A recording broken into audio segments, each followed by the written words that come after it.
Halo, Assalamualaikum warahmatullahi wabarakatuh. Saya Yuli Sutoto Nugroho, dosen di jurusan Teknik Elektro. Pada video kali ini kita akan belajar materi di salah satu mata kuliah kalkulus lanjut, yaitu tentang integral. Oke, nah integral ini sudah sangat populer ya, dan kita akan belajar bahwa integral ini adalah kebalikan dari diferensial. Jadi kalau teman-teman sudah belajar diferensial atau turunan, itu tentunya mudah untuk memahami tentang integral. Baik, langsung saja ini kita share screen ya. Ini saya mengambil sumber dari buku Kastrut. Oke. Ya, integral atau biasa disebut dengan anti turunan atau kebalikan dari turunan.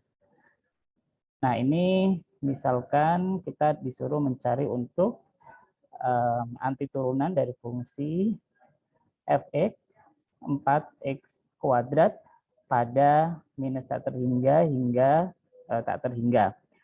Nah, kita mencari suatu fungsi f yang memenuhi f aksen atau turunannya itu kan 4x pangkat 3 untuk semua x real.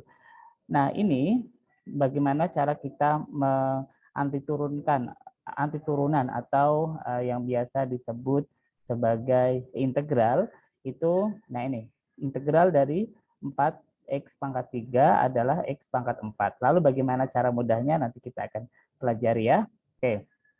Nah, ini contoh lain anti turunan atau integral dari f(x) sama dengan x kuadrat.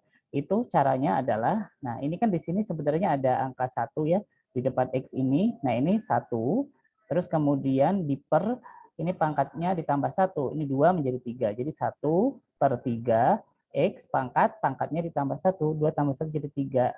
Terus plus c, karena ini integral tak tentu, jadi masih ada konstanta yang jumlahnya belum pasti gitu, atau tak tentu, sehingga perlu tambah c. Nah, jadinya seperti ini, 1/3 x pangkat 3 plus c gitu ya. Terus kemudian contoh lain misalkan ada nih di sini ya, x kuadrat integral dari, nah integral itu bisa dilambangkan seperti ini ya, seperti cacing berdiri. Jadi integral dari x kuadrat dx berarti diintegralkan terhadap dx. Nah, ini caranya tadi ya, 1 per pangkatnya tambah 1 jadi 3, jadi 1/3 x pangkat 3 plus c. Nah, kalau misalkan integral dari 4x pangkat 3, nah ini kan ada konstanta 4 di depan, jadi 4 per, nah ini di per pangkat tambah 1, 3 tambah 1, 4, jadi 4/4 atau 1 ya kan, x pangkat 3 tambah 1, 4. Jadi ini sebenarnya di depan sini ada 4/4, tapi karena 4/4 itu 1, itu tidak perlu dihitung. Jadi integral dari 4x pangkat 3 dx adalah x pangkat 4 plus c. Jadi jangan lupa ditambah c karena ini integral tak tentu. Nah, selanjutnya kita akan menggunakan teorema. Nah, ini sebagai rumus bahwa integral dari x pangkat r dx itu sama dengan x plus x pangkat r tambah 1 seperti tadi ya, ini r tambah 1 per r tambah 1 plus c, atau tadi kita menggunakan penjabaran, misalkan di sini ada 1 per r-nya tambah 1. Nah, ini sama penulisannya seperti ini. Nah, kemudian teorema yang kedua, apabila integral dari 1 itu hasilnya x, kebalikan dari turunan. Kemarin kan turunan dari x adalah 1. Nah, sekarang integral dari 1 dx sama dengan x plus c. Nah, kemudian ini misalkan ada anti turunan atau integral dari pecahan x pangkat 4/3. Nah, itu berarti ini kita di sini kan ada angka 1 depannya ya. Jadi 1 per, nah ini 4/3 ditambah 1 dulu. Jadi 4/3 plus 3/3, jadi 7/3. Jadi 1/7/3, atau bisa dibalikkan jadinya 1 atau 1/7/3 itu bisa dibalik menjadi 3/7. Ini 3/7 x, ini kan pangkatnya sudah ditambah ya, jadi 7/3. Begitu caranya sama, plus c jangan lupa. Nah, kemudian ini apabila ada sin cos begitu ya, trigonometri. Nah, ini perlu dihafal. Integral dari sin x dx adalah minus cos x plus c. Sedangkan kalau integral dari cos X dx itu sama dengan sin X plus C. Nah, itu perlu dihafal saja. Sin integralnya minus cos, cos integralnya sama dengan sin. Gitu.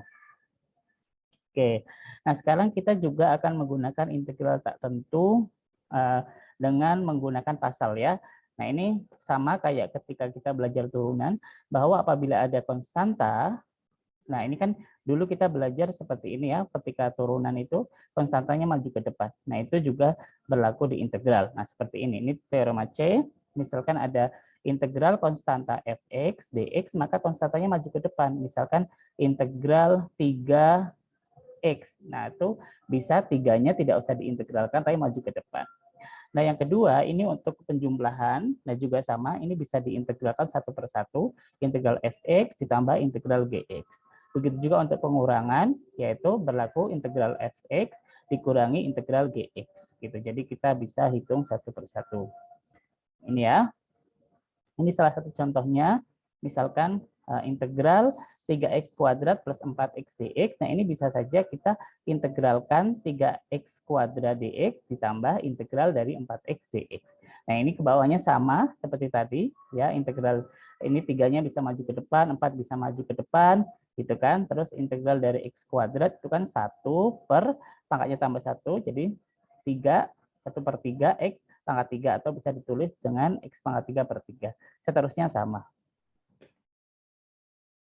Nah, ini juga sama kalau pengurangan, ini kita bisa integralkan satu per satu, jadi integral U pangkat 3 per 2 dikurangi integral 3U, atau bisa ditulis seperti ini, 3 integral U plus 14. Jangan lupa, 14 itu konstanta, kalau diintegralkan tinggal ditambah variabelnya, misalnya diintegralkan terhadap DU, berarti tinggal ditambah U, 14U.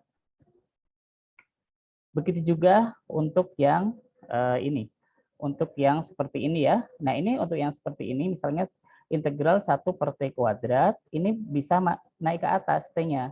Pangkatnya menjadi minus. Ini kan T-nya kalau di bawah pangkat 2, kalau naik ke atas jadi T pangkat minus 2. Nah, ini kalau akar seperti kita sudah belajar, ini sama aja menjadi T pangkat setengah. Dan seterusnya sama. Oke, mungkin untuk video kali ini tentang integral ya, sampai di sini terlebih dahulu. Ya, mungkin teman-teman bisa belajar lagi dengan soal-soal lain dan juga mereview, mencoba sendiri mengenai integral, ya, mulai dasar terlebih dahulu karena integral itu banyak yang bisa dibahas, begitu ya. Saya sangat senang sekali bisa memberikan pengantar tentang integral dan semoga kita bisa berjumpa di video lainnya. Jangan lupa belajar, karena sebenarnya matematika atau kalkulus apabila kita menekuninya itu dapat dipahami. Begitu. Oke, terima kasih. Saya Yuli. Assalamualaikum warahmatullahi wabarakatuh.